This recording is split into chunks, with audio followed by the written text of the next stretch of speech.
Not dead yet is the title of the show, but my guy's waving the white flag. Huh. No, this is in cheering mode. We Oh, won. okay. This is Yeah, not all a right. sign of surrender. This is a victory Oh, flag. we're making a comeback. We're making a comeback. Document that if you want. What's going on, ladies and gentlemen? Welcome to another edition with your boys reporting eligible live every Wednesday night, as you already know, 9 p.m. Eastern time. You know, tonight's it's gonna be a fun one, folks. It's gonna be a fun one. You know, pre-Thanksgiving, and we're gonna talk some Thanksgiving meals later on. We'll talk a little bit about everything. A little bit about everything. So tune in, fellas and ladies. We definitely appreciate it. Going through the chat right quick. This is my favorite one so far right here, bro. Silk Legacy, what's up, Birdo and Bro Talk? Nothing beats a Jet 2. Jet 2 holiday. But the Falcons. Yeah, baby. Let's go, man. Our guy, Brendan James is in the chat. Birdo, Bro Talk, happy Thanksgiving. Gentlemen, what is going on, brother? 8-2, 7-4. Hey, what's going on, man? We love it. We love it, man. Thank you for being here this evening. Yo, Nikki, what's going on, Nikki? What is going on? Our guy Jones is in the house. He says, "What up? Stay away. The Falcons are trying to sell opium." Oh yeah. Hey, look, man. I'll take the hopium. I'll be there on Sunday, so I'm hoping to get something good out of this game. Miss Lovely Lisa, thank you so much. Miss Lisa did an incredible gesture for your boy here. It's been a rough week, but we appreciate you, Lisa. I appreciate you. Thank you so much for the kind gesture. Definitely do appreciate it. She says, "Happy Thanksgiving, y'all. Grateful that the Aints are terrible." Oh, wait a minute. The Water Boys are in here. What is going on? Be rich. What is happening, fellas? Hope y'all are doing great. Uncle Louie is in the house. Rise up, brothers. Yes, yes. Absolutely, man. Mama, what's going on, man? He's young.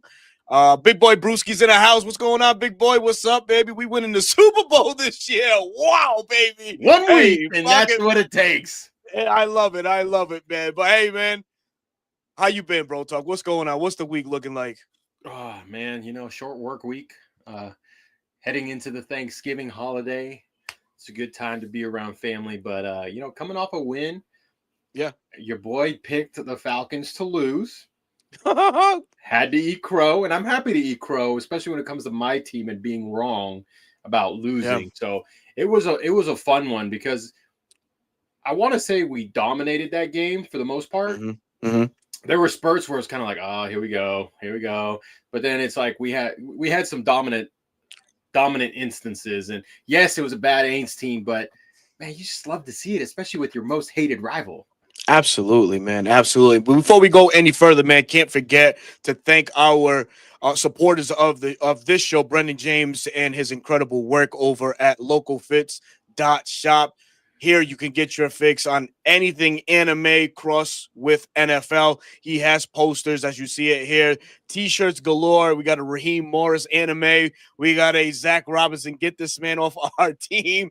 I mean, you got my guy Brendan has you covered, man. Literally, man. And now he's introducing these posters here. You know, you can get them in 18 by 24, 24 by 36. I'm a proud owner of two 24 by 36s. I have to get frames for them, but you get fire like this. Look at this AJ Terrell with the throwback colors in the Falcons uniform, man. Some good stuff here, man. So please make sure you stop by localfits.shop, to get your holiday fix and your NFL and Falcons crossover fix as well. So thank you, Brendan, for all that you do in this stuff, in this space, man. But yeah, man, it was a good showing. You know, definitely going down to Aints land and taking the W, like you mentioned. Yes, it was a bad Saints team, but these are the wins that you need, right? These are the get right games. Excuse me, the Aints. Thank you. Sorry. Hey, if you'll notice, I purposely put Kirko in a specific location in the thumbnail. Yeah, exactly. He's in a specific spot for a reason. Absolutely, man. But Kirk did his thing, man. He was an ultimate game manager. 16 of 23 for 199 yards, 2 TDs, 1 INT. And I'm sure we'll talk about that. As a matter of fact, we'll talk about that INT right now because it went to one of our I don't know if you want to call it least favorite targets, least favorite player, whatever you want to put it, whatever box you want to put him in. But Kyle Pitts, man, that one there, that was totally on Kyle Pitts. That ball, as a pass catcher myself, the ball hits the hand, man. You gotta make that grab. And you put up stats yourself, my friend. 4 for 76, 2 TDs. I mean, Falcons, we got a guy right here who's ready to strap up if need be at the tight end position. Listen, I'm good across the middle for 5 yards. I'll get you the Charlie Werner numbers. Don't expect me going up the seam like Kyle Pitts. I'm not that fast. But key word, all over the middle, something the Falcons did this weekend with Kirk going exclusively under center and some play action that saw success in this Falcons offense as it opened up.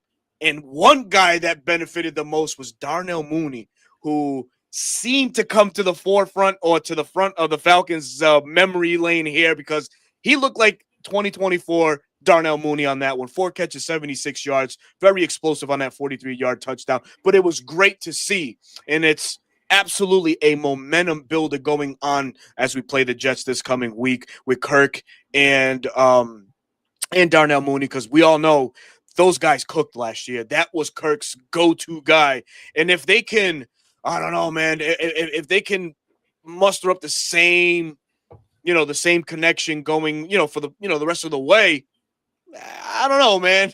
Not dead yet. We could definitely, start talking a little bit about that, man, because NFC foes are, they're trailing a bit. We saw the Rams get belt to ass by the Rams, and we saw the 49ers, do their thing against the Panthers. So it's looking a little promising, but I'll let you go, man. Yeah, it's funny being at 4-7. Most teams are like, the season's over. We felt that way after losing in overtime to a division opponent, and then you win, and then the other 2 teams ahead of you lose, and then it's like, oh, it's not completely out of reach yet. Of course, we still have some tough games ahead, but it's all about taking it one step at a time. And I think you hit the nail on the head when you called Kirk a game manager. And I think that's all this team needs. We don't need an elite quarterback, but we need an offense that can be opened up, a quarterback that can just make some good decisions, hand the ball off, little play action. It was definitely frustrating to see the game open up under center in 13 personnel with some play action. It's like, my God, it was like, what was this? It's week 12 and you're waiting for this. And then you see storylines like, oh, Mike's more comfortable in the pistol, blah, blah, blah. Yes, he's more comfortable in the pistol. We know he's comfortable in the pistol. But guess what? You drafted Mike to be an NFL quarterback. You got to put him under center, and he's got to get comfortable with it. If you didn't feel like he was going to be comfortable with it, why'd you draft him in the first place? So that goes back to coaching. That's not Mike's running the offense how you want to run it. Yeah, he's okay running pistol because he likes it, but guess what?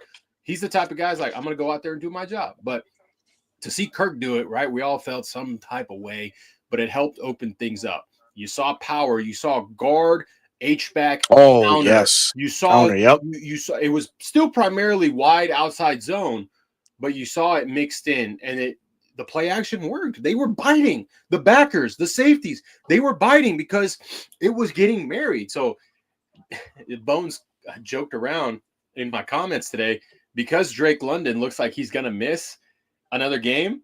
It looks like Zach Robinson is going to get forced to run 13 personnel again. Tight ends. And you know what? That's why we saw more Kyle Pitts targets, because he was more of the natural tight end location. I think someone called it the B or the F tight end. Whereas like he can run up the sidelines, he can run up the seams. Did he have a bad game? Yes, but that's what you want to see from Kyle Pitts. Up the seams, up the sideline, not going east and west. You want him going north. So let's see if they can build off of it, right? We know who our quarterback is. There's no quarterback controversy this season. It's Kirk the rest of the way. Right on. The defense played well. Divine Diablo's back. Jalen Walker, James Pierce Jr. are emerging. Xavier Watts is emerging. Jesse Bates is playing better. AJ's playing clamps. Like, you have another opportunity. It's another bad team in the NFL. You take care of business. Now you're staring at what? 5-7. If the Panthers and the Buccaneers both lose again, you're literally like one game right out. There. You're one game out, right? Maybe 1.5 because Carolina has the tiebreak. But if you split with Tampa, well, okay, now things get really interesting. So very interesting. I'm not fully rebought in But now it's kind of like, okay, if we can handle business, you're going to reel me back in. Yeah, absolutely. I think, putting another win on, especially on the road against the Jets on Sunday, will probably elevate the confidence of some in the Falcons Twitterverse, or just Falcon fans overall. But while we're on the Michael Penix situation, an interesting thing came out regarding Michael Penix. I'm sure a lot of people, they've reacted to it. The report, the knee injury. Yeah, we don't know if this is even a credible source. I don't know what JPA is. If it's not coming from Atlanta Falcons themselves, I tend not to believe it. So I'll tell you. Go ahead. JPA likes to take quotes from all over the NFL and twist it to where it gets clicks. This is a clicks page. Did Raheem say something like that? Yes, but it was in the fact of, is Michael going to miss time? Not Michael's not our guy, the way it's worded here. Yes. So JPA guys, I've muted this page because actually I think I blocked it because it's nothing. They add nothing to it other than to get clicks and bait you into reacting. Gotcha. That's my opinion. The one thing I thought you were going to bring up is what Zach Robinson said today. I honest to God, dude, I had such a busy day. I didn't even see what Zachary said. It was the quote saying like, are you going to implement a more under center when Michael returns? And he was like, I think so. Like, brother, what do you mean I think so? What are we talking about? You're the offensive coordinator. It's your responsibility to implement the offense that you want to run, and your players have to get better at it. Does Michael have things to work on? Absolutely. He is a work in progress, right? But how is he supposed to get better? Yeah. No. How are you supposed to get better at anything? Oh man, you got practice makes perfect, right? And repetition. But let me ask you this: do you feel is Zach totally bought into Michael Penix? He had to have been. You don't. It's like, okay, so I'll use the example of this draft, right? Yep. What was Ulbricht's reaction when we got Watts and when we got Bowman? He was hyped, the moon, because he was like, "This is my guy. Get him. Are you getting him?" Yep. You don't think Zach had some sort of input on the guy they were going to draft? Right? I would like to think so. You would like to think so. And it came out that they had Jaden Daniels 1, Michael Penix 2. Right? You can disagree or agree all you want, but then they got their guy. That's why they didn't trade back, because they didn't want anyone the opportunity to get the guy they wanted. So I don't want to. If that ever came out, I call complete BS. Like, no, you're just saving face at this point. You had to have some input that said, yes, I could work with him. I could, we could get this thing the way we want to. And it just hasn't worked because I look at him. Has Mike been perfect? No. Right. Mike has made mistakes. Mike needs to play better. But then at the same time, it's like, you as coaching the coach, has to be better. Yeah, you as the coach, put him in situations to play better. I just go back, man. Again, the start that he got against the New York Giants last year, brother, he was under center, and it's like we start this year and it was not under center at all. Oh, we got a visitor. Hold on, it's that time of year. I don't even know where to put it. My Christmas tree. Oh man, yeah, it's my Christmas tree. We got a black Christmas tree for the Falcons. Okay. Why not? Let's do it. Share some room. I'm gonna have to rearrange in here. Anyways, go ahead. Yeah, no, man, that's beautiful, man. We're in the spirits here, man. Reported eligible, man. We celebrate all holidays, baby. That's awesome. That's great. But yeah, man, to Zach, right? So it's obviously, like you mentioned, it's a coaching situation, and we want to feel like, yes, he has bought into Michael Penix. So buying in, buying out, whatever the case is, these next stretch of games that we have going on, if we start seeing progression with the Falcons offense, is it all but signed, sealed, and delivered that Zach is back in Atlanta? Because, oh, by the way, the Oklahoma State job that a lot of us felt like he was going to take at season end has been filled. So it's like, I have to think that, right, you make a move and you look back at the Bobby Slowick situation, right? He was in his second year, right? Or was it his first year? First year, I think it was with the Texans as OC. So he had a great first year, but then the second year. Yeah. So 2 years he took a step back, a massive step back with, right. And then he CJ. got let go, right? Mm-hmm. And for Zach, I can't really say there was an instance where it was like, oh yeah, this is the offense. Like, this is what we want, right? We all started complaining about what was going on. And so I just have to think, like, Raheem, if Raheem is retained, right? If we end up having a 9-8 record, or win out 10-7, or even 8-9 again, right? There's always that possibility, because the coaching hire, the cycle is so weak. We may see Raheem back. And I like to think that because he fired his friend last year, defensive coordinator, brought in someone else, right? He's still a friend, but we see the progress that's made, the uptick in numbers, turnovers, things that they said they were going to do. It's actually coming to fruition. You have to think the same thing's going to happen, especially not knowing when Michael is going to make his return. So then it's like, okay, Michael can have this time to learn a new playbook. Michael can have this time to at least mentally be prepared before he's physically ready to start moving around. That's the key point. So if you still believe in this young quarterback, which I think they still do, and you take that opportunity, it's like, okay, we know Mike's not going to play.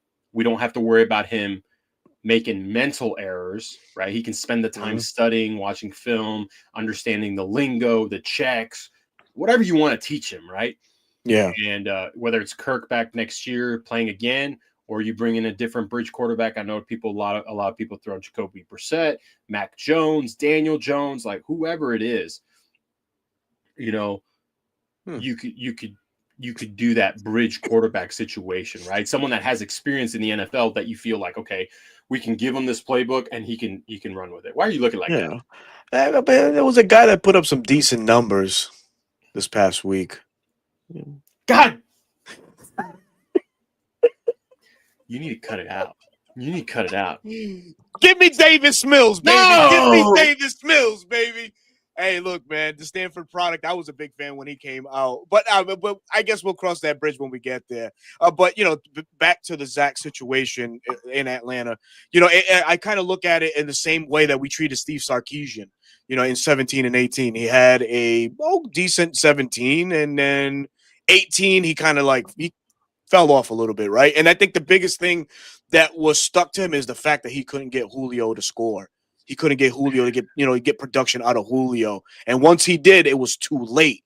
You know, with Zach, do you feel like Raheem is sold enough that he sees the potential, right? We'll retain him, but we'll bring other guys. Like, you'll get yourself a real quarterback coach. You'll get guys that have been around longer than Zach's coaching, and they can teach Zach maybe some new ounces to the game, or just how to coach better overall, man.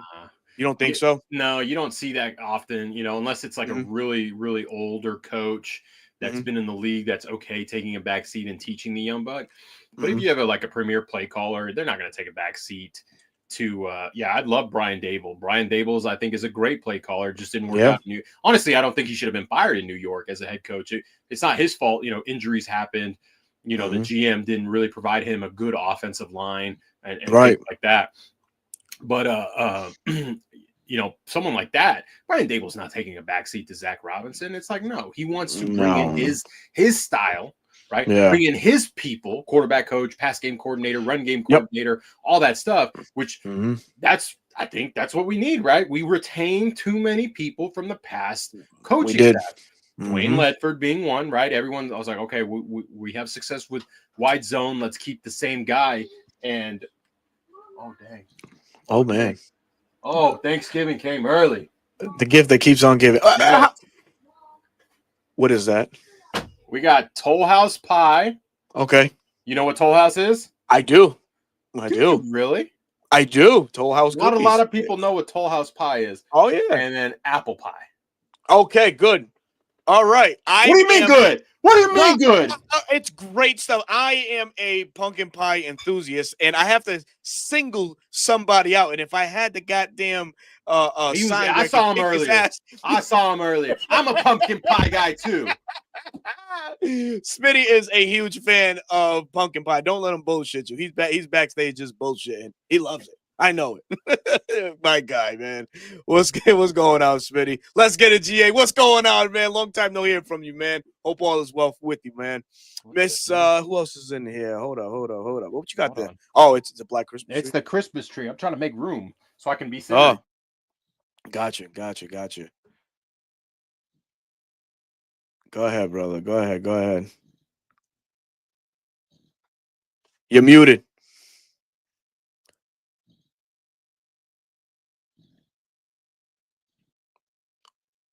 Hold on, folks. Wait, did you have a wire to that headset? No, oh, it's in the back. All right, never mind. I didn't see it. Bro Talk looking like an offensive coordinator himself there with the hand gestures. Live TV, baby. Live TV. You can't beat it. Miss Christy Lewis, what's happening? In the house, man. Sweet potato pie says, let's get it, GA. Brendan goes back. Pumpkin ain't bad. That's right, brother. That is right. Uh-oh, look at this one, bro. His wife needs a dessert channel. Let's go. Let's go. Boy, take your ass to bed. 95 knows all the sweet treats. Of course you know who that is. Is it working? I heard some static. Now it is. I thought it was CM Pump coming out because I heard the little static. I would have been like, oh, my God. Yeah, you coming in and out. Go ahead. Pause. GA says, brother, my brother, the season is over. We saw completely different offense on Sunday. Can't tell me that we couldn't have ran that schematically before Penix got hurt. They're doing that man wrong. You're absolutely right. I don't see why, Zach could not introduce that to a talented Michael Penix at the end of the day, right? Unfortunately, we lose him for the year, so we couldn't even really say if he would have, done those things with Michael Penix before season's end. But with 12 weeks in, he wasn't showing that he was living and dying by that darn pistol offense, not playing to Penix's strength. Penix did show in college that he can run under center. He did last year a couple games under center. So really, I don't know, man. For me, it's just I feel like Zach hasn't totally bought into the skill set that Michael Penix brings to the table. I could be wrong, but hey, man. Test. You're good. We hear you. Okay, all right. Yep, you're back. All right, we're back. Okay, my bad. That was totally my bad. No, you're good, man. You're good. This is what happens on live TV sometimes. Live TV happens, man. Good shit. They want to imitate Zach Robinson. Oh, God. I made a tweet about this. Did you? Oh, you could have tweeted. Oh, man, you could have done the Raheem just looking up. That one was hilarious. I don't know if you saw that one. Going through TikTok. I saw that TikTok. But here's Robinson, right? Oh, Bijan, 7-yard run. All right, cool. Oh, it's on me. Listen, Kirk. Yeah. I really don't know what we're going to run, but I'm just going to call something. Right, HY, Swaggle, Osco, Z. And then you see Kirk doing this. Yeah. He was still having a problem. Mm-hmm. Can right rev 45. Get out there and do your best, Kirk. And then they break the huddle, and it's like 10 seconds. Yeah, that's the thing that still pisses me off. I think that's what happens. Yeah, it feels like it, man. Because we're still having that problem, man. Plays are not getting called in rapidly, man. Sucks, man. If Bucks Panthers lose, Falcons win. I guess those are emojis or something like that. Yeah, it could get real interesting. Absolutely, could get real interesting. Absolutely, man. Yeah, we still have a tough rest of the way with games against the Cardinals and games against the Rams and Seahawks. It's pretty testy for Atlanta, but this Falcons defense on Sunday did come into play. 39 sacks on the year, 5 again on Sunday, and it's the young guys. It's the Jalen Walkers. It's the James Pierce Juniors, man. Brandon Dorless. Yeah, Rookeroro got one in the fourth quarter there, man. Who else? Somebody else got a sack. Oh, so it was 2 by Pierce, right? It was 1.5 and 1.5 by Brandon Dorless and Pierce. They split one. Got it. They split one. Okay. That was 3. Then Yep. Rube got one was 4, and then Jalen got Yeah, 5. and So Jalen our got front one, man. 4 were the ones that got the sacks. Yeah, man, and that's a beautiful thing when you can have your front 4 just generate the pressure.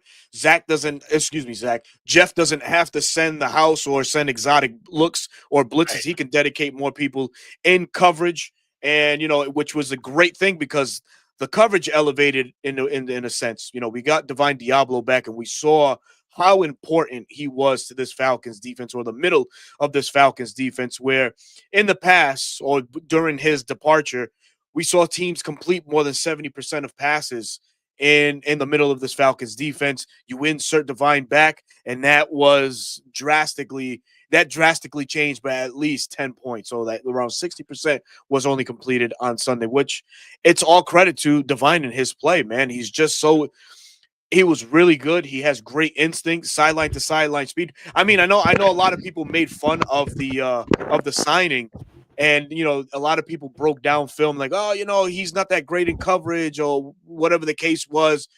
But Divine was just playing under a scheme that just didn't suit his best attributes. And now with Jeff, who covets guys like this, who covets guys like Divine, he's putting him exactly where he needs to be. Yeah, you look bright as hell, bro. I don't know, man. You're having all sorts of Bro, I am technical having all difficulties. sorts of technical difficulties. It's because of this tree. I love my Man. Yeah.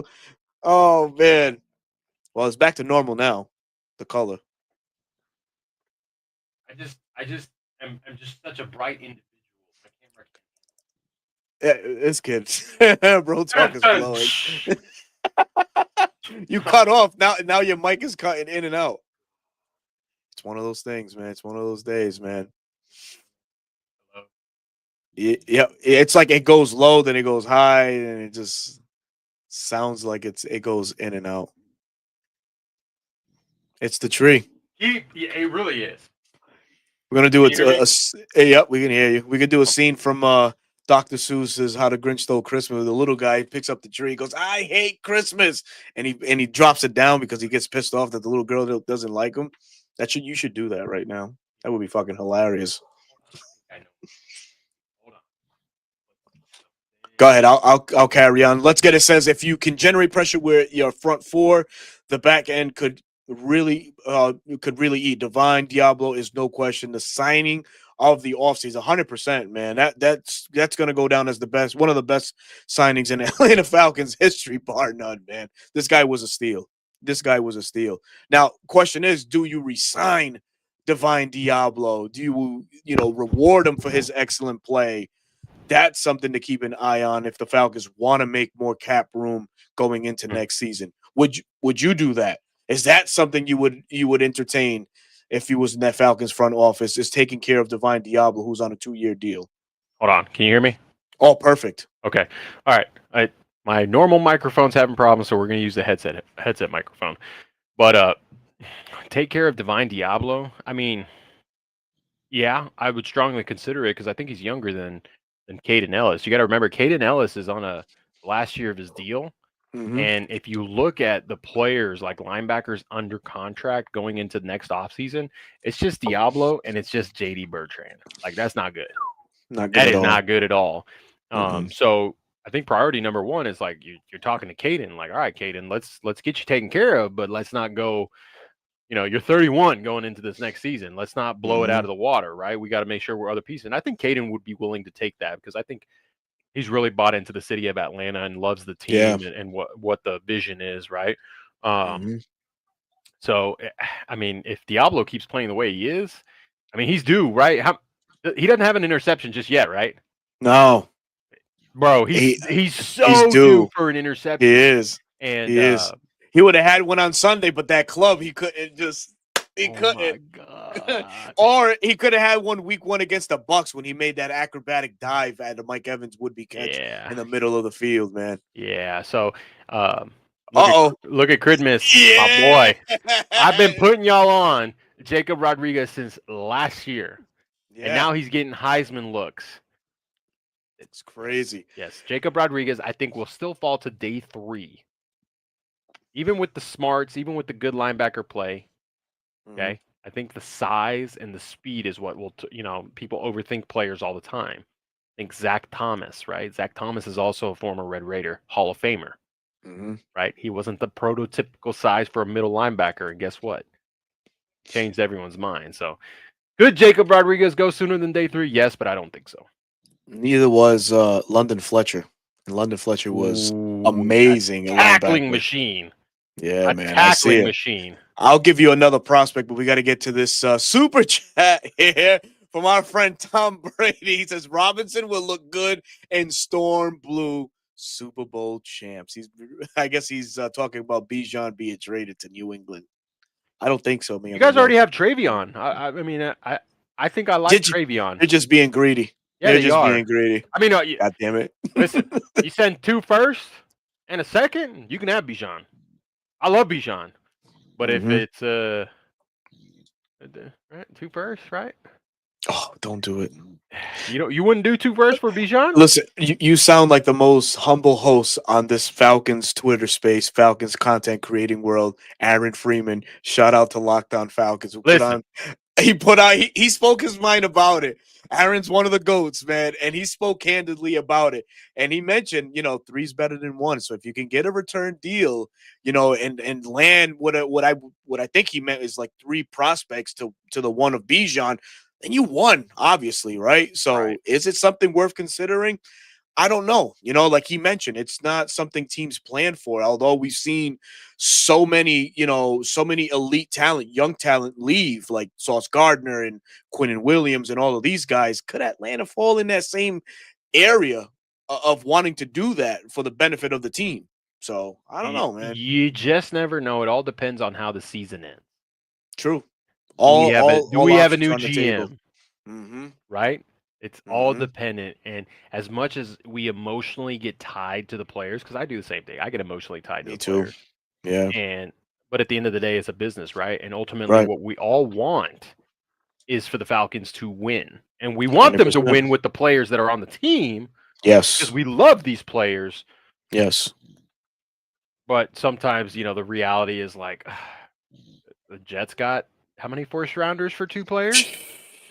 4 first rounders over 2 years, including Dallas. their own. That's an insane haul. Plus, they dumped 2 contracts. Like, that's kind of hard to pass up. It is.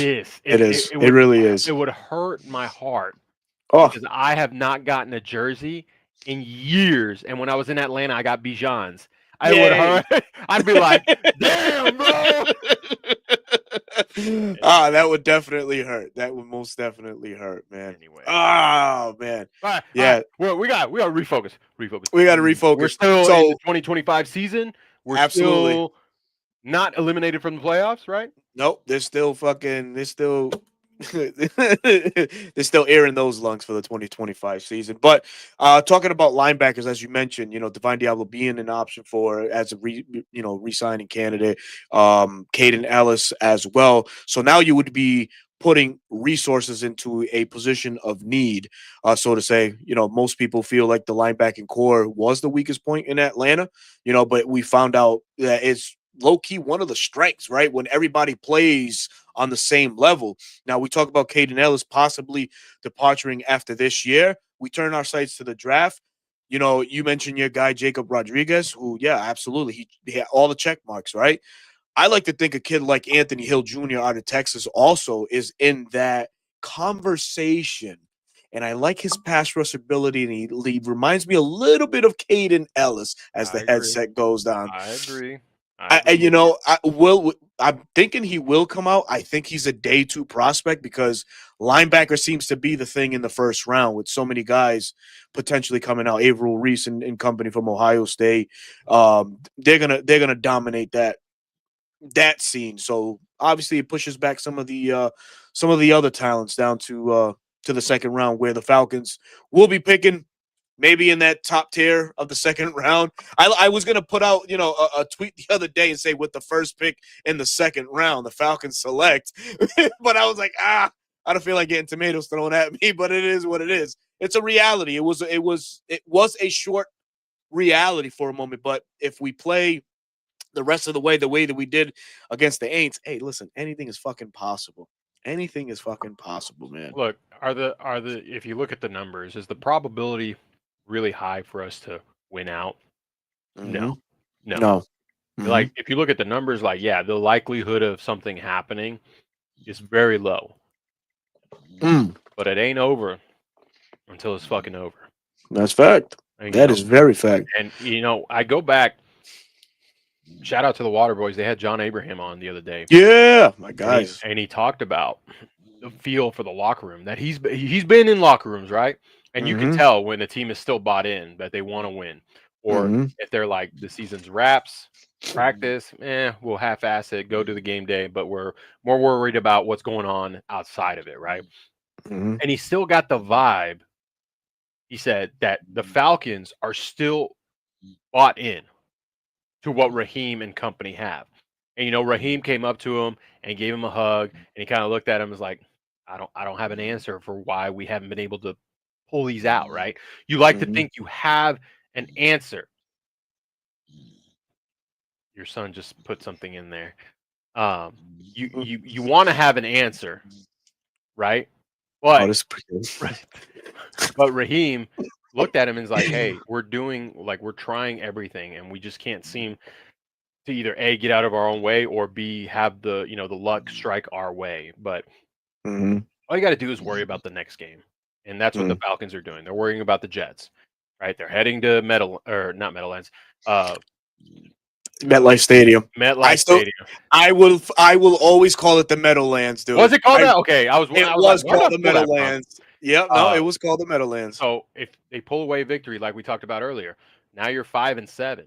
If the Panthers, who I think will lose to the Rams, and the Buccaneers, who we both think will get upset by the Cardinals, especially with Baker Mayfield being banged up, right?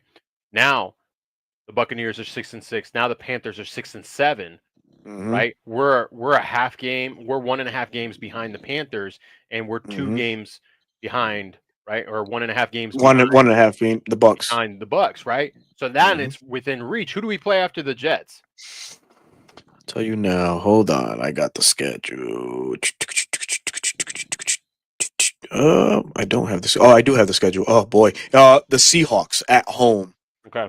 So and then it's a short week, because after the Seahawks, we play Tampa on Thursday night. Okay, so this is about to be after the Jets. It's a probably the hardest 3-game stretch that we've had since the beginning of the season. This is where it's kind of like, okay, we didn't do it early in the year, but we can do it now. And if the Seahawks keep rolling, which I think they will, right? Who do they play? They play the Vikings, right? Vikings. Potentially getting the undrafted free agent Max Brosmer in their first start against a Mike McDonald defense, brother. That doesn't bode well. That's crazy. No. So if they win again, could Atlanta be a trap game? I don't know. Yeah, potentially. I don't know. We'll have to find out. But right now, again, the focus is the New York Jets. You have to. Right now, it's a playoff game every single week. Agreed, man. Agreed, man. Hopeful says, I was in shock when we ran the I formation. Happy, but in shock. Yeah, we saw a lot of twists to this newfound. Zach brought out the real playbook. I think somebody put on X. I was like, oh my God, man. It just seems it, man. Because the one thing that we've been asking for is the fluidity within the offense, or flow. God damn it, we did. We did for a good part of the game. And it was like, where the hell was all of this, man? So that's why, those little questions come into hand. Like, all right, does Zach actually believe in the skills that Penix offers at the QB position? Is he bought into what Michael Penix can be for the Falcons in the long term? Because man, you just show so much with Kirk that you don't even want to even show Kirk.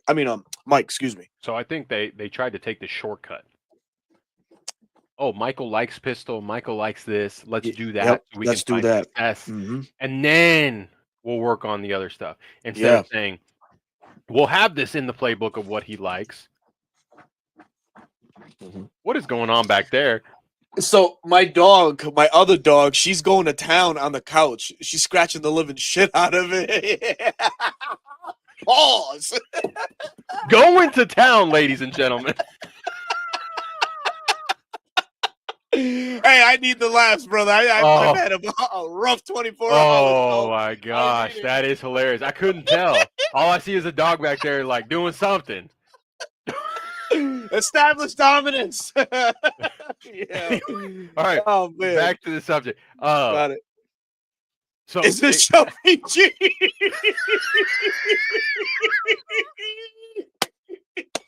I can assure you it is. Boom. Listen. Oh, man. Listen.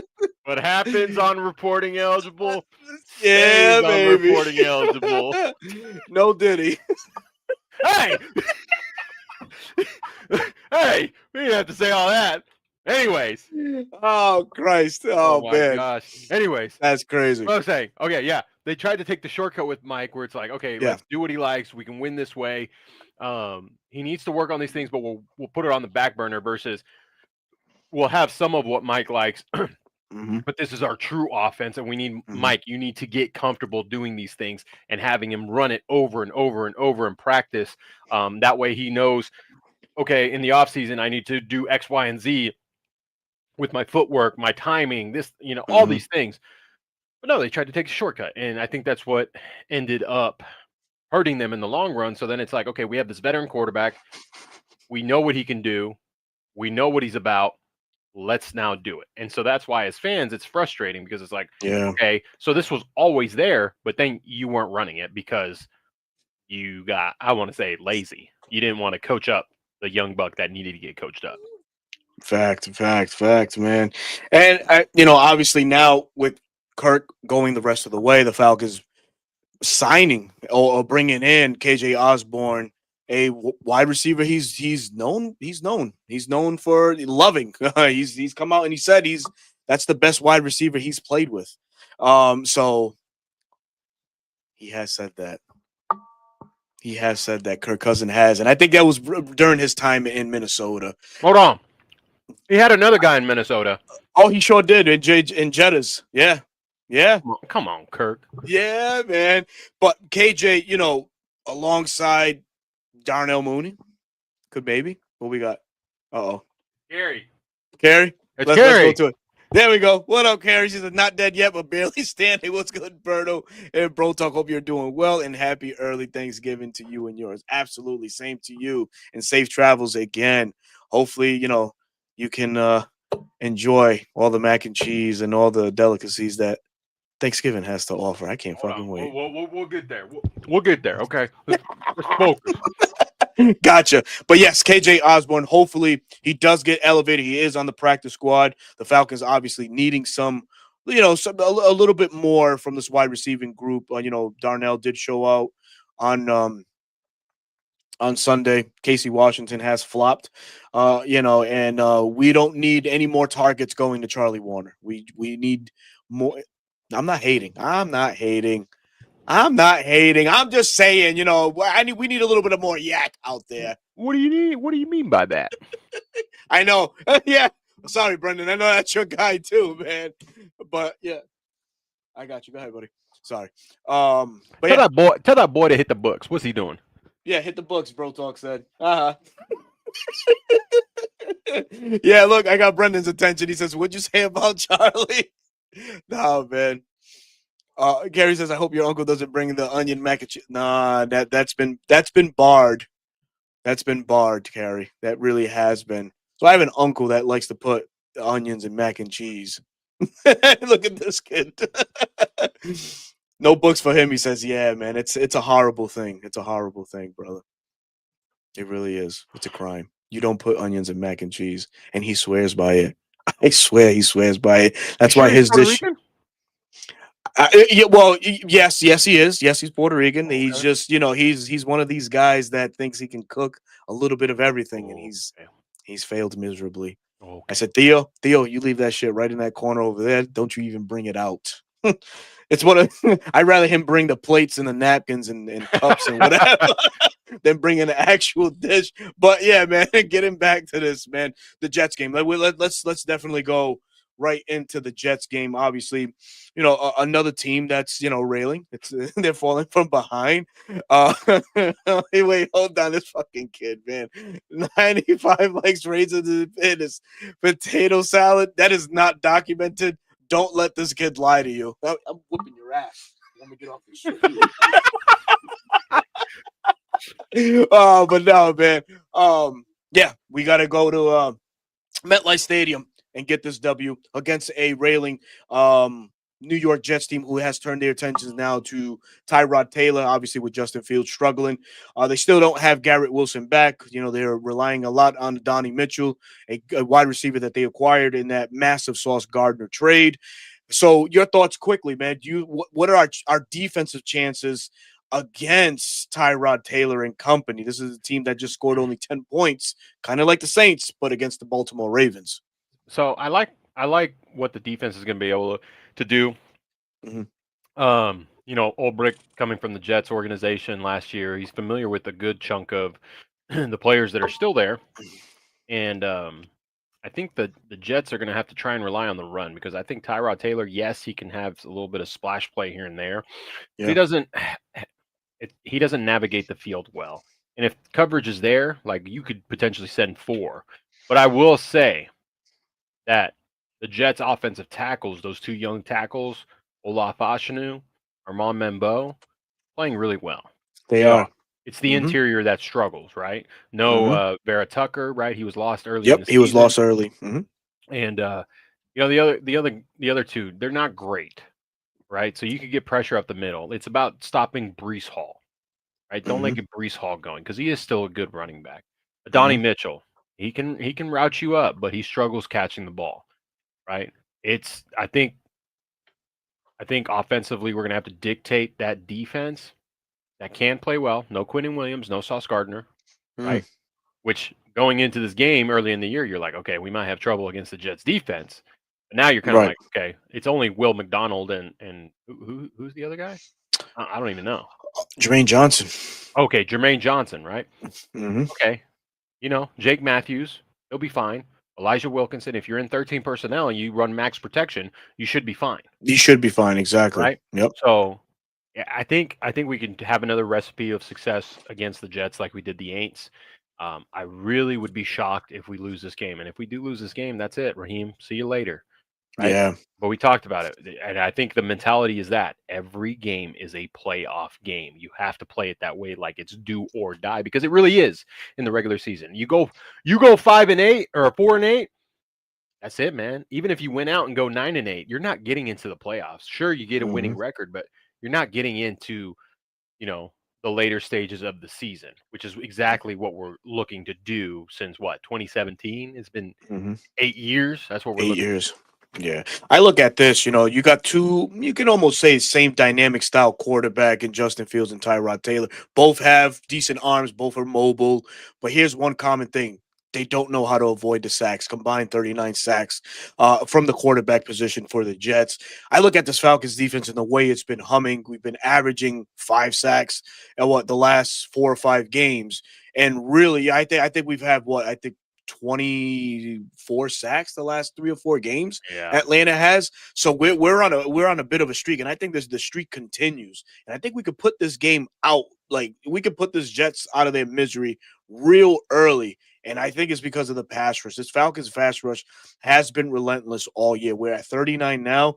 Brother, I dare I say we will be tied with Denver by the end of the game at 46. I think this is another game where we can string together another 5 or 6 sack performance against Tyrod Taylor because they're coming in, offensively limited. Dude, I'm so far up in the chat. I'm not even going down, but I'm gonna. It's tempting. Ew. It's not true. Wait, hold up. Raising your potatoes. I'm so dead. No, don't you siding with this kid? Come on, Gary. No way. But I think we could just blitz the living shit out of him, make it real uncomfortable for him, and just, hey, man, just have a day. When's the last time I know it was last year, but when's the last time we had a defensive touchdown? Ooh. We haven't had one. I think it was against the Giants last year, wasn't it? When we had like 2. No. Yes. Oh my God. Matt Judon brought one back. Yeah, and Jesse Yes. Bates had a pick 6. I think we're due for a defensive touchdown, and I think it could happen in this game. Maybe a little strip sack, scoop and score, a little pick 6 from one of the young bucks. Maybe D. Alford. D. Alford's been getting the turnovers, recovering the Sure fumbles has. and all that. Maybe he scoops and scores one of these young bucks' sacks and all those things. So I think we might be due for a defensive touchdown. Do you see anything that defensively is concerning you that the Jets do well that might hinder Atlanta's chances on Sunday? No, not really. I mean, there's nothing they really do well. Maybe we could get gashed for a run or two where Breece Hall just takes it to the house, right? The Commanders were a team that haven't been playing well, and then all of a sudden you have Chris Rodriguez break one for 50 plus, right, or 40 plus, whatever it was. So something like that can happen where it's just like an anomaly, but I don't think they do things really well. And Ulbrich talked about it after the what game was that? It was a Panthers game where he was like, is this coaching? Is this like what happened on defense? And he said, I think the guys are just trying to do too much. They're trying to think too much. They're trying to. Who the hell is in the chat right now? I'm sorry. I'm not sure. Anybody check their sleeper app? Hold on. Is this Jack Spade's burner? I don't know, man. Heard that Jack Spade guy a beast in fantasy football. Carrie, if you're still watching, can you confirm who this individual is? Because I think he's talking about ours. He's talking about our. I catch you, bro. That's insane, man. But realistically, I don't think. Of course, it's the NFL, right? No game is easy, right? They got to handle business. Sure. I'm not saying we're going to dog walk them. We should dog walk them, but I'm not saying we will, right? Because of the way the season has gone. But it'll be like just handle your business and you can come away with the victory, a comfortable victory. I think when you say comfortable, I look at Kirk and what he can do to that defense. Wait, hold on. One time for the fan golf page, baby. So it is Jack Spade. So it is Jack. Is this new Jack? Come on, you go. That one time for the fan page money wasn't enough. He had to go make another one, make more money. Oh, wow. This guy, he's handing out semi packages. Come on. I'll take one, man. So I look at opportunity, right? In the secondary, I don't mean, listen, man, this is a Jet secondary that has 0 INTs. And someone came at me and said, you do know. Yeah, I saw that where they were like, put it in the universe, which it could happen, right? Kirk threw one, right? Got tipped, got intercepted. Yeah. Things like that could happen. So we'll see. Yeah, it's very key, and I think let's get it shining in on this one. So it sounds good, fella, but let's be real. We always play down to the competition. Look at that. Look at what a 1-win team did to us at the crib. We were favored and got blown out. The Jets will be ready. Hold on now. We didn't play down last week to our trash division opponent. I'll just say that. We did not play down to their level. We beat them by a comfortable 2 scores. I'm just saying. It is. I mean, it was close early, but then we pulled away. Yeah, for sure. The real Kirk O'Chains came out. Right? He did, man. It's not Kirktober anymore. It's Kirkvember. Kirkvember. My wife. Hey, a shout out to my wife because she was the one that was like, when she heard Kirk was going to be a star, she's like, Kirkvember. So shout out, wife. Shout out, Mrs. Burthog. Yeah, let's go, man. Awesome. All right, we got 53 minutes in, going on 54. Let's do score prediction and X Factors, my friend. Okay. What do you got? So let's start with X Factors. Who are your X Factors for offense and defense? My X Factor on offense is going to be the number 8. Kyle Pitts. I'm looking at you, Bucko. Yes, I like to think that you tune into the channel, so I'm going to talk to you directly. Hey, I know you had a bad game. I know you see what's going on online, but we know you're better. You know you're better. You're going to come down with those catches. You're going to score. You're going to spike the ball so hard because you're so angry at all the negativity sent your way.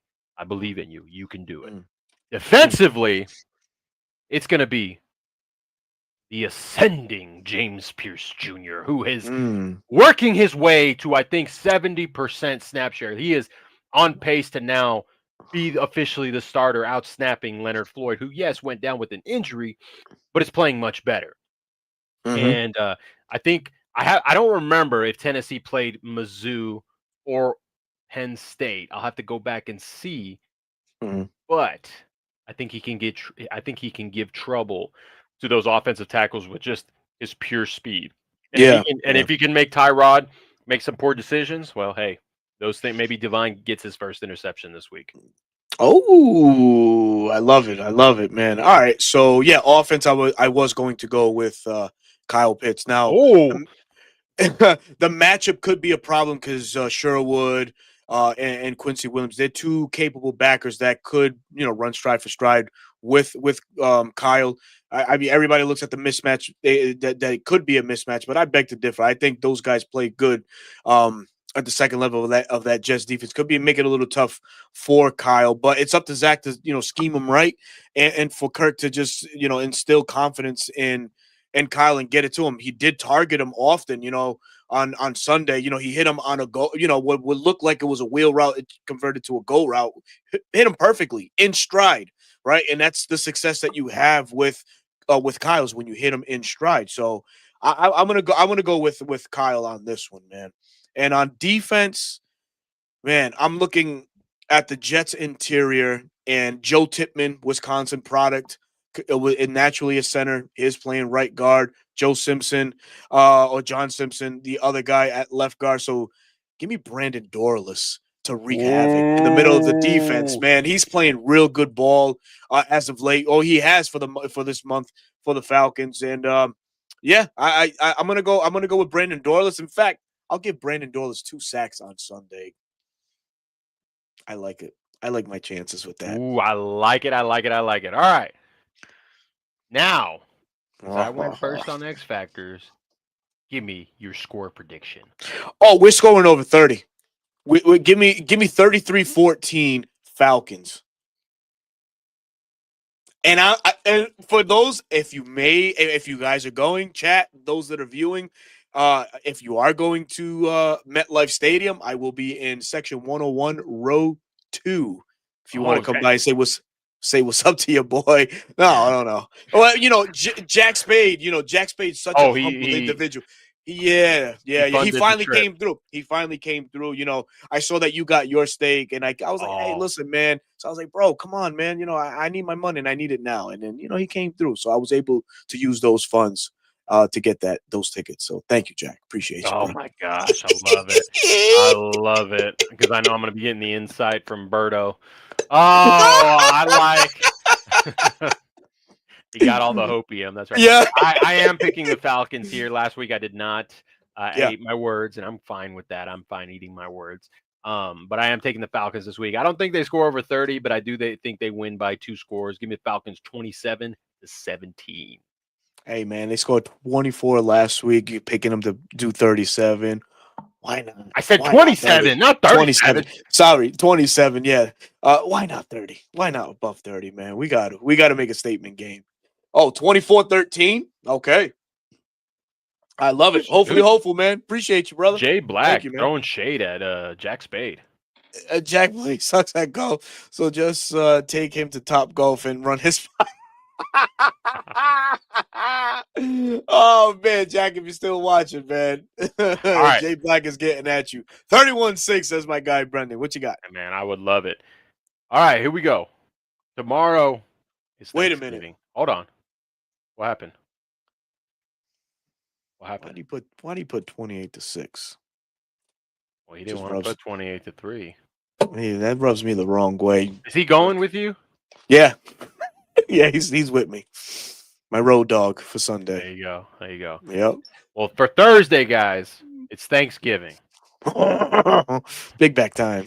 It is big back time, but it's also time to be thankful. But first, absolutely, before we give thanks, all right, everybody in the chat, I want y'all to chime in. But Berto, ham or turkey? Turkey.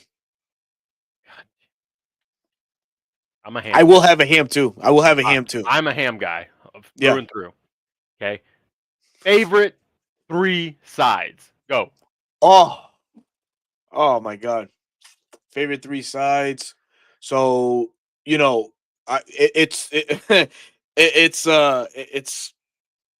I get the best of both worlds. Hold on. No. Give me the best three. Okay. Dressing. Okay. Collard greens. Okay. Oh, okay. And I love green bean casserole. That's mine, man. Okay. I'll tell you mine. Got it. Let's do Mashed it. potatoes. Your favorite. Ugh. Give me some homemade rolls. Okay. Yeah. Okay. And then hold on, what? Diabolical. That boy said mofongo. In that deep Dominican, hey, let me get that mofongo. Mofongo.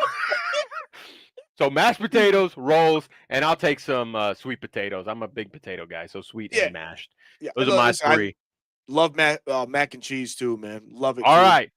We've eaten. We're stuffed, but we're not fully stuffed until we have dessert. Berto, I know you said pumpkin pie, okay? But give me another one that you would eat, that you would look forward to. So my wife makes an amazing cheesecake, strawberry cheesecake. Ooh, so love that. Pops normally brings his usual pecan pie, and what would you pecan pie. Well, it's a northern thing. It's a pecan. I'm a northerner. Sorry. But what'd you call? Hold on. Do you guys say pecan? It's pronounced like that, if I'm not mistaken, pecan. But I say pecan. Just like you say pop and not. Yeah. It's a northern thing. You know what's so funny is like we're co-hosts, but he lives in the north and I live in the south. Like, yeah. Okay. That's crazy. And look, man, I without further ado, pumpkin pie. Okay. What you Pecan got? pie reigns supreme. Yeah. My wife's grandma makes them every year. She's bringing two, one for me and the other one's for the other family. Mm-hmm. Pumpkin pie or apple pie. I like some apple pie. Absolutely, she can, dude. Yes, you can. And my wife, one of the slices I got today is a Toll House pie. For those of you that don't know, it's like a chocolate chip cookie in a pie form. And yeah, those are my go-to desserts. I like what everyone's saying in the chat. There you go. Jones Bones is like, hey, same thing with his run scheme. Yep. Duo insert wedge. It's simple but yet effective, and it gets the job done. This man translates his football philosophy into real life. I love to see it. And then your son with the tres leches, anything tres leches, bro. Okay. Yeah. I had besides my wife's is reign supreme. She makes it homemade. Okay. The place we ate in Atlanta had a tres leches. I was like, oh, you know what? I'm gonna try it, bro. I kid you not. It was like this. Like the square was that big, and then it was this deep. Damn. And it was like almost like a coffee flavored tres leches. Yeah. It was probably it was amazing. So anything tres leches, yes. Bro, I'm gonna tell you something now that you're gonna probably end the show right now. I fucking hate tres leche. God. How are we co-hosts? I can't. Give me flan over tres leche any day of the week, man. I can't hear you. I'm so upset right now. Go ahead. Okay, what'd you say? I said give me flan instead of tres leche. Oh my God, you're such a basic Hispanic. Yeah, baby. Anyways, all right, we're on the hour. Berto. Love it, man. Thanksgiving, like we said, it's to give thanks. Tell me who you're thankful for. Listen, first and foremost, I am thankful for you, my friend. Thank you for embarking on this journey. You know, starting reporting eligible back in February, and we've been going strong all year. So definitely, man, thanks to you. Thankful for you, man. Thankful for everybody in the chat that comes back on a week-to-week basis and just elevates this show, elevates us as a tandem. You know, we definitely couldn't do this show or bring you the enthusiasm on a week in and week out basis if it wasn't for you guys coming in here, just having this chat lit as always, man. And you know, and that's on the sports side, but you know, the humane side, family, right? There's no better time. You know, there's nothing to be more thankful for than the loved ones that you share, you know, this earth with on a day-to-day basis, man. Well, I'll say this. I'll say my piece on this. In human form or animal form, You're to love everybody and be thankful for everybody and cherish every minute that you have with these individuals or these pets, man. I say that because unfortunately, a lot of people don't, and I'll let you in. It's a little private thing of mine, but I had to put my dog down yesterday, right before this holiday, and it is by far the most difficult thing I've had to do. But I am thankful for the memories. I am thankful for the joyous times my little baby girl Lily brought me and my family, and we will continue in honoring her and carrying our holidays traditionally as she was here. And so to that, I'm thankful for. And yeah, those are the things that I'm thankful for, man. And on to you, my friend. Yeah, it is tough. We Mm, talked before air, and shout out to you for gritting it out yesterday, yeah, NFC South appreciate it, man. Roundtable, and then Hmm. being here. It's something that I think a lot of people can relate. I touched Mm, with you. It's tough because yeah, we do end up loving our pets like they're one of our own children, right? They're a part of the family. absolutely. Hmm. Uh, but just to add on to you, I am thankful for you as a co-host.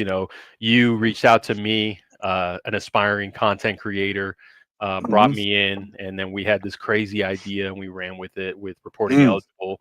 And I feel like we've gotten better together. I feel absolutely. like we've shared laughs, shared great insight, Hmm. and the chat, our regulars. Even if you're not a regular, you being here, thank you so much, because without you guys, the show really isn't anything. Right. Um, and me and Berto hope to continue this on for years and years, and continue to grow the page, grow the channel, and bring you guys more entertainment and more Falcons insight. Uh, Hmm. that's the content, the sports side. I'm thankful for my wife. First and Hmm. foremost, she sacrifices a lot to allow me to do this, to spend this time with you guys, chat, to spend the time to watch the film, break it down for you guys, just provide the content you guys are looking for. And my children too, right? They're younger. They Absolutely. they sacrifice the time for their dad to be here and do what he loves. And I love talking football. I love Hmm. doing this. If I didn't, I wouldn't be doing it. So I'm very thankful for those closest to me, and yeah, many more years to come, many more memories to make. And you know, guys, if you can, you have your loved ones, even Hmm. if you're upset at them, whatever, just remember, tell them you love them. And That's you know it. it's all about sharing a meal and coming together, and just enjoying each other's company, while we have that time here on earth. Absolutely, man. Well said, man. And with that, man, we will end another episode of Reporting Eligible. Again, we're thankful for everybody that tuned in this evening. We peaked at almost 380 eyes, man. And everybody in the chat, man, we're so very thankful for each and every one of you guys, week in and week out. Please look forward to more content coming your way Wednesday, 9 p.m. But, Bro Talk, please let the folks know where they can find you, man. Guys, we've talked about it. Short form content has been the driving force. Work's been busy, but add Dirty Bird Central on all three platforms: Instagram, YouTube Shorts, and TikTok. Try to post daily. It's been mainly Falcons. Also put out weekly prediction videos for the games that are coming out during the week. As we get closer to the end of the season, that'll get shifted over to draft content and prospect watching. But Twitter at BK squared 7. Why? Because I like to drag my toes on the sideline. I'll be playing some flag football tomorrow before Oh, Turkey Day, so I'll be doing the stats. same thing. I'm gonna be tweeting them out. So daily tweets, guys. I can. Like I said, work's been busy, but I try and keep up with everything and keep you guys informed best I can. Because again, without you guys, my pages are nothing. So yeah, now on to you. Definitely, definitely, man. Of course, man. Your other half or other co-host here on Reporting Eligible, as I mentioned, every Wednesday live 9 p.m. Come through, have some laughs, have some kicks, man. Some good insight on all Falcons football leading up to the week's game and previous game breakdown. So you can tune in for that every Wednesday. The guest will come. I have to say this right quick because there have been folks like, oh, you guys, when are you guys gonna do guests and stuff like that? Listen, man, it's all about building a brand, building a vision first before we can allow everything else to just roll. The John Abrahams, the Todd McClures, guys I've worked with in the past. NFL Network's Steve Weish and guys that I've gotten to share the platform with before, man, they will all be coming through in due time. We got to get this thing off the ground and get it steady with a solid foundation, and then we'll get everything rolling. But again, that's what you can expect from this platform here. From me personally, 95 North Falcons Talk Show, live game streaming, watch parties every Sunday. We'll not be doing it this week. I will be at the game live and present. Hope to see everybody there. Hope to run into some more people as I did in the New England game. That would be awesome. And on the NFC South Roundtable, man, every Tuesday night, 8 p.m., you can catch me there chopping it up with our fellow, just fellow team. Those people in the other division. Those people in the other division. Yeah, unfortunately. And also on Bleacher Report, I'll be on there from Monday to Thursday, bringing you short form content and live post game reactions and breakdown analysis on what went good and what went wrong for our Atlanta Falcons. So until then, we'll give you your Wednesday evening back. Happy Thanksgiving to everybody. Enjoy. Bust a button. Break a belt. I don't give a damn. Just eat, but have a great time with family. We love y'all. Peace, everybody.